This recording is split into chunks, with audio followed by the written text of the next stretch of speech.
At pumunta kami sa isang lagusan kung saan maraming tao ang nahuhulog sa kailaliman. Hindi 1,000 o 2,000, kundi parang mga buhangin sa dagat na hindi mabilang. At sinabi ng Panginoon, "Anak, yan ang paraan kung paano masira ang sangkatauhan, kung paano sila mawala. Masakit kung paano ko sila makitang mawala." Kagad ipinakita sa akin ang 8 taong gulang na bata na nasusunog sa apoy. Umiiyak ang bata at sinabing, "Panginoon, maawa ka sa akin. Alisin mo ako sa lugar na ito. Ayoko dito."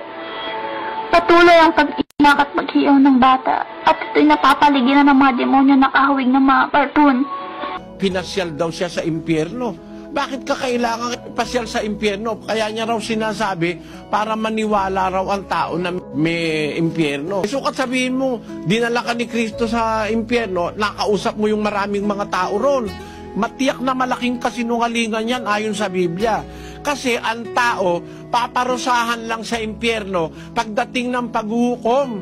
Ngayon wala pang tao sa impyerno. Hindi pa kasi naman nag-judgment eh.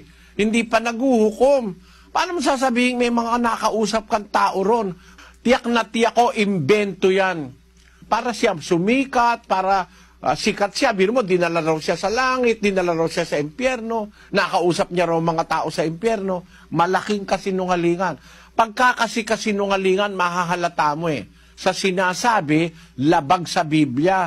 Sobra sa nasa Biblia.